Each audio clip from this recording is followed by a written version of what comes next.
Elle avait 11 ans quand tout a commencé, bien avant la célébrité, les plateaux de tournage et les projecteurs. Derrière le sourire de Halima Gadji, il y avait une blessure ancienne, silencieuse, qui allait marquer toute sa vie. Avant d'aller plus loin, abonnez-vous à la chaîne, activez la cloche pour ne rien rater de nos analyses exclusives sur les tendances, les coulisses du cinéma africain et les vérités que certains préfèrent taire. Aimez, partagez et surtout, restez jusqu'à la fin, car ce que vous allez découvrir pourrait bien changer votre regard sur cette affaire.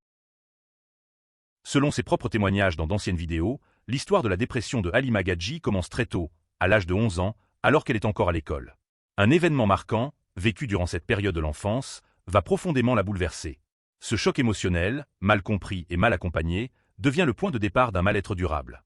À cet âge où l'on construit normalement sa confiance et ses rêves, Halima explique avoir ressenti une douleur intérieure intense, difficile à exprimer avec des mots.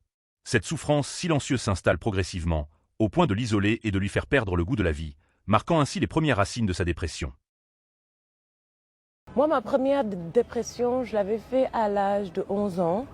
Et de mes 8 ans jusqu'à l'âge de 11 ans, j'ai subi beaucoup de violences psychologiques et violences verbales, violences physiques aussi. Parce qu'à l'école, je me rappelle, quand j'ai commencé, automatiquement, le prof a remarqué mon bègue. Et c'est devenu mon pire cauchemar. Parce que à travers mon bègue, on m'a fait croire que j'étais pas intelligente, que j'étais bête. Et à chaque fois que j'essayais de m'exprimer, les élèves se moquaient de moi, le prof ne me donnait pas assez de patience. Et c'est devenu un problème que je vivais à l'intérieur. Donc de mes 8 ans jusqu'à mes 11 ans, à l'école, j'ai vraiment vécu beaucoup de traumas. Et ce qui a déclenché ma première dépression, c'est qu'à la remise des cahiers de composition, quand ma sœur est venue récupérer mon cahier de composition, le prof lui a dit, vous savez, sérieusement Halima, ça serait bien de la garder à la maison, de lui apprendre à faire la cuisine et le ménage, comme ça si elle grandit un peu, vous lui donnez en mariage parce qu'elle ne sert absolument à rien. Et entendre ça et voir la réaction de ma mère, parce qu'après, à la maison, tout le monde était fâché contre moi. Ma mère était en larmes, elle me disait, regarde ce que le prof dit, qu'est-ce qu'on va faire de toi? Et ça a déclenché ma première dépression. Donc j'ai fait une tentative de prendre tous les médicaments et je voulais ce que je voulais. Ce soir-là, j'ai dormi en priant le Seigneur de ne pas me réveiller le lendemain. Malheureusement, ça n'a pas marché. À 7 heures, heureusement que ça n'a pas marché. Oui, bon, heureusement aujourd'hui. Mais je dis à 11 ans, c'était malheureux pour moi que ça n'ait pas marché. Et puis je me suis réveillée à 7 heures, ma mère me réveille pour aller à l'école et j'ai cru qu'elle aussi était morte et qu'on était tous les deux en enfer. Et tu devais encore aller à l'école, dans l'école d'enfer. Voilà. Et voilà, encore dans mes 11 ans, ce traumatisme a fait que j'étais devenue autodestructif. Donc ce que je faisais, c'est je me piquais avec l'aiguille et je me taillais avec des rasoirs. Voilà, je me faisais beaucoup de mal. Avec le temps, cette dépression née à l'école ne disparaît pas. Au contraire, elle grandit avec elle. Halima Gadji confiera plus tard que cette période sombre l'a menée à traverser des pensées extrêmement douloureuses, allant jusqu'à souhaiter la mort à certains moments de sa vie. Malgré ses efforts pour avancer, cette dépression devient une lutte quotidienne. Elle développe de grandes difficultés à s'en sortir, portant seule un poids émotionnel immense.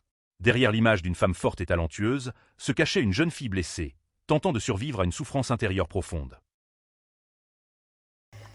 Halima Gadji, ton vécu, tes pressions, ta maladie, tu en parles beaucoup dans les médias. Est-ce que pour toi, c'est une forme de thérapie ou finalement une façon d'attirer l'attention sur toi, la compassion, etc. Non, c'est une forme de thérapie pour moi parce que la première fois que j'ai osé en parler, c'était dans le journal L'Observateur et j'ai reçu beaucoup de commentaires et beaucoup de messages, que ce soit positif ou négatif. Mais je parlerai plutôt positivement. Et donc, je me suis rendu compte qu'il y avait beaucoup de gens qui étaient dans le même cas que moi et qui n'avaient pas de voix, qui n'osaient pas parler par peur d'être jugés ou d'être mal vus. Donc, pour moi, ces gens s'est révélé comme une voix pour eux. Et aujourd'hui, j'en parle davantage parce que je me rends compte qu'il y a beaucoup de gens qui souffrent de ça et qui ne peuvent pas en parler, juste par peur d'être jugés, d'être pointés du doigt ou bien d'être rejetés. Quelle est donc cette maladie mentale dont tu souffres? Alors, je souffre de maladie mentale depuis l'âge de 11 ans, dépression. Je suis dépressif. Et ma dépression me mène toujours à des tentatives. Et ce que je veux dire aux gens, c'est qu'une personne ne cherche pas forcément à mourir, mais elle cherche juste à stopper la douleur. Parce que c'est une douleur qu'on n'arrive pas souvent à expliquer. Et cette douleur nous fait tellement mal qu'elle nous empêche de dormir, qu'elle nous empêche de nous concentrer, qu'elle nous empêche d'être heureuse. Et cette douleur peut aussi affecter les autres. Donc, cherche toujours à stopper cette douleur en mettant sa vie en péril, prenant des médicaments, se péter les veines ou bien se pendre. Mais en tout cas, voilà, un suicidaire ne cherche pas à mourir. Qu'est-ce qui te fait autant souffrir, Halima? En fait, ma souffrance vient de beaucoup de choses. De plusieurs choses? Ouais, de plusieurs choses. Et je pense que ce qui m'a choqué le plus, c'est le divorce de mes parents parce que j'ai grandi. 2 ans? Ouais, j'avais 3 ans, bien moins que ça. Je me rappelle pas en tout cas d'avoir mes 2 parents ensemble. Mais après, je me rappelle juste que je suis issue d'un enfant de parents divorcés. Et pendant longtemps, j'ai cherché à comprendre pourquoi mon père n'était pas là, pourquoi ma mère souffrait autant. Et malheureusement, l'école ne m'a pas beaucoup aidée parce que le fait d'avoir subi autant de traumatismes avant d'aller à l'école a développé un bègue et un dyslexique en moi. Donc c'est un handicap que je traîne depuis mon enfance. Et je me rappelle, avant d'aller à l'école, je me souviens que mes frères et sœurs m'aidaient beaucoup à terminer mes phrases ou bien à m'aider à m'exprimer. Mais ce n'est que quand je suis arrivée à l'école qu'on m'a dit que c'est un handicap, qu'on m'a frappée à cause de ça et qu'on m'a dit que ça pouvait m'empêcher de réussir. Alors, à quel moment tu t'es rendu compte, personnellement, que tu avais un problème de trouble mental? C'est à l'âge de 11 ans. À l'âge de 11 ans, tu t'en es rendu compte? Tu as su à ce moment-là, quand tu as fait ta première tentative, tu es malade ou... Non, je ne savais pas si j'étais malade. Voilà. Mais à cet âge-là. À quel moment tu t'es rendu compte que tu étais malade? Quand j'étais internée. Et bien avant aussi, parce que j'avais déjà consulté des psychologues. J'avais un psychologue qui était au Canada avec qui je discutais beaucoup et qui m'a révélé plein de choses en moi. Mais je ne savais pas que j'étais autant dépressif. Donc, je pense que c'est à ma dernière dépression, quand j'étais internée à l'hôpital psychiatrique et que j'ai été forcée de prendre des traitements, que j'ai su que j'étais dépressif et que ça pouvait m'arriver à n'importe quel moment. Et la dernière dépression en date, c'était quand? Elle date de 2019. C'était juste après les tournages de Maîtresse d'un homme marié. Qu'est-ce que tu avais fait? Qu'est-ce que tu avais essayé de faire à ce moment-là? J'ai subi d'abord un burn-out qui m'empêchait de dormir, qui m'empêchait de me concentrer, qui a mis une phobie en moi d'être avec les gens. J'avais très peur des gens parce qu'on ne me voyait plus en tant que Halima, mais en tant que Marème. Et j'étais tellement jugée d'avoir brisé un foyer que ça m'a rendue malade. Et donc, ça m'a poussée à être agressif avec beaucoup de gens. Ça m'a poussée à prendre des substances. Ça m'a poussée à être internée à l'hôpital psychiatrique et à prendre des médicaments. Penses-tu être guérie de tout ça aujourd'hui, Halima? Guérie, non. Mais je m'améliore de jour en jour. Parce que c'est quand même une maladie qui existe. Et quand tu es dépressif, bah, malheureusement, tu n'es pas totalement guéri. Ça peut arriver à n'importe quel moment. Donc, au moins, tu sais, toi, ce qui peut te mettre en dépression, donc tu fais attention. Mais non, je ne suis pas totalement guérie. Mais comment tu gères ça aujourd'hui? Bon, d'abord, je n'aime pas prendre de médicaments. J'ai arrêté les traitements parce que ça me semblerait plus que me soigner. Mais comment je me suis aidée, c'est avec le sport, la nutrition et recentrer mon cercle. Donc aujourd'hui, je fréquente plus des gens qui me rappellent que je suis forte, que je suis belle, que je suis intelligente. Et donc petit à petit, j'essaye de former un cercle où je suis épanouie et que je me sens bien. Un cercle de confort. Exactement. Dans une ancienne vidéo largement relayée, Halima Gadji avait courageusement expliqué que sa dépression avait commencé à l'école, lorsqu'elle était encore très jeune. Ce témoignage avait marqué les esprits, car il mettait en lumière la réalité de la souffrance psychologique dès l'enfance, un sujet souvent tabou. Mais plus tard, sur la chaîne Canal+, l'actrice avait tenu un discours différent. Elle y affirmait que cette maladie ne venait pas seulement d'elle, mais de la société elle-même. Selon ses mots, la pression sociale, le regard des autres et les jugements constants auraient contribué à nourrir et aggraver sa dépression, avant que cette même société ne la stigmatise à cause de cette maladie. On m'a tellement harcelé par rapport à mon bègue et par rapport à ma dyslexie que c'est justement ça qui a créé ma maladie mentale. Mais je ne suis pas née malade. C'est la société qui m'a foutu cette maladie et c'est la même société qui me juge aujourd'hui. Tu vois, non? Qu'est-il arrivé à Halima Gadji en fin 2021, début 2022? J'ai fait une grosse dépression. Le médecin a dit aussi que c'était un burn-out. Mais je me suis retrouvée à l'hôpital psychiatrique. Et pendant ma dépression, j'ai fait un direct sur Instagram où j'ai dit des choses. Je m'en suis rendu compte que quand je suis sortie de l'hôpital psychiatrique, et moi-même, quand j'ai regardé la vidéo, je me suis dit, damn, j'avais vraiment besoin d'aide en ce moment-là. Je savais pas ce que je faisais. J'ai failli mettre fin à ma vie. Et voilà. Pour une personne comme moi qui souffre de santé mentale et j'ai jamais eu honte d'en parler, je trouve qu'en Afrique, et surtout du côté de l'Afrique de l'Ouest, la santé mentale est abordée comme un sujet tabou, comme une maladie de sorcellerie plutôt. Et les gens qui souffrent de santé mentale sont toujours stigmatisés.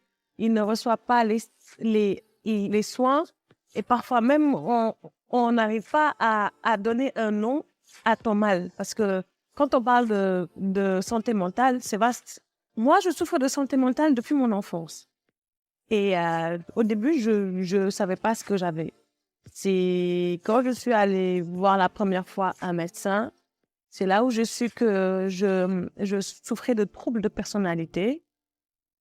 Et j'avoue que je n'ai jamais caché que pour moi, mes problèmes de santé mentale, c'est comme une maladie que tout le monde peut avoir, quoi. Les gens n'ont pas honte à dire qu'ils sont asthmatiques ou qu'ils ont le diabète, mais ils ont peur de dire qu'ils ont des problèmes de santé mentale parce que justement, la société prend ces gens comme des fous.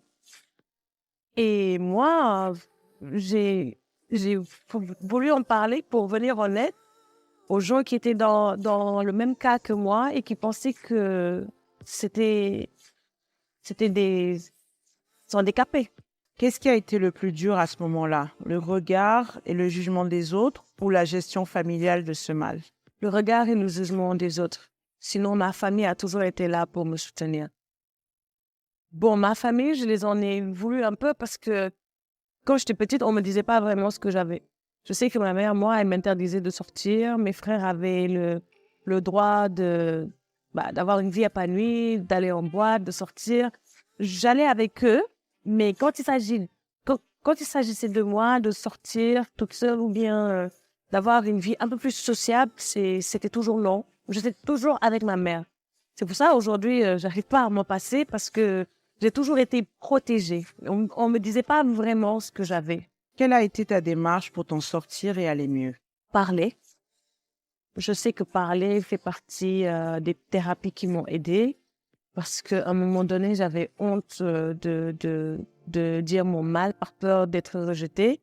Mais la première fois que j'ai osé dire que je souffre de troubles de personnalité, c'est comme si j'avais dégagé une partie du mal que j'avais. Et c'est ça, je crois que parler m'a libérée. Connue et admirée pour son rôle de Marème Dial dans la série Maîtresse d'un homme marié, Halima Gadji était devenue une icône de la fiction télévisuelle africaine. Pourtant, la célébrité n'a pas effacé ses combats intérieurs. Au contraire, l'exposition médiatique a parfois accentué la pression et le jugement autour de sa santé mentale. Son parcours a ouvert un débat important au Sénégal et dans toute l'Afrique francophone, celui de la place de la santé mentale dans nos sociétés.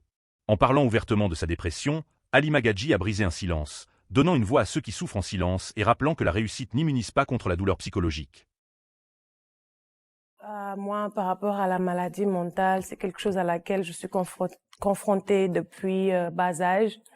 À l'âge de 11 ans, je suis dépressif chronique. J'ai connu des hauts et des bas. J'ai aussi rencontré plein de gens qui ont des problèmes, qui ont des maladies mentales comme l'anxiété, comme la bipolarité, comme plein d'autres maladies mentales. Ça touche tout le monde. C'est un sujet tabou en Afrique et les gens ont peur d'en parler juste parce qu'on les pointe du doigt. Plusieurs fois, surtout à ma dernière dépression, j'en ai parlé publiquement et sur les réseaux sociaux, les gens ne m'ont pas pardonné. Les gens m'ont traité de faible. Et ils ont dit que j'utilisais ça pour attirer l'attention ou la pitié envers moi, alors que je voulais juste parler de mon expérience et sensibiliser les gens qui eux aussi traversent des moments durs et qui sont en dépression. Parce que souvent, on peut être en dépression et ne pas le savoir. Donc, il y a plein de signes qui prouvent que vous êtes en dépression et que vous devez aller vous faire soigner. Je me suis sentie comme rejetée par la société, jugée, et j'ai eu honte de moi. Je me suis dit, est-ce que c'était bien d'en parler? Parce que les gens me disaient, on te préfère en poupée Barbie que de parler des choses sensibles. Sur les réseaux sociaux, quand j'ai parlé de la maladie mentale, les gens me disaient, sois belle et tais-toi. Ouais, je me suis sentie coupée du monde et comme si j'étais une marionnette pour les autres, quoi. J'ai reçu beaucoup de soutien aussi, des gens qui m'ont envoyé des messages en DM, mais aussi j'ai reçu beaucoup de messages venant des psychologues, des psychiatres, qui me disaient que c'était fort de ma part d'en parler, surtout pour un personnage public. C'est devenu mon combat de tous les jours. Au début, ils n'étaient pas d'accord que j'en parle publiquement. Quand j'en ai parlé, ça les a fait mal au début, mais après, ils m'ont beaucoup soutenue et ils me protègent encore plus aujourd'hui. Halima Gadji est décédée le 26 janvier 2026, à l'âge de 36 ans. Selon les sources officielles, notamment un communiqué de l'agence de presse sénégalaise, elle est morte des suites d'un malaise. Les informations sur le lieu du décès varient entre Dakar et la France, certaines sources évoquant un malaise survenu à l'étranger. Elle a été inhumée le mercredi 28 janvier 2026 à Dakar. Sa disparition a provoqué une onde de choc et une vive émotion à travers toute l'Afrique francophone. Au-delà de l'actrice talentueuse, elle laisse l'image d'une femme qui a osé parler de dépression, contribuant à relancer les discussions sur la santé mentale et rappelant l'urgence de mieux écouter, comprendre et accompagner ceux qui souffrent. J'espère que vous avez bien suivi toute cette vidéo.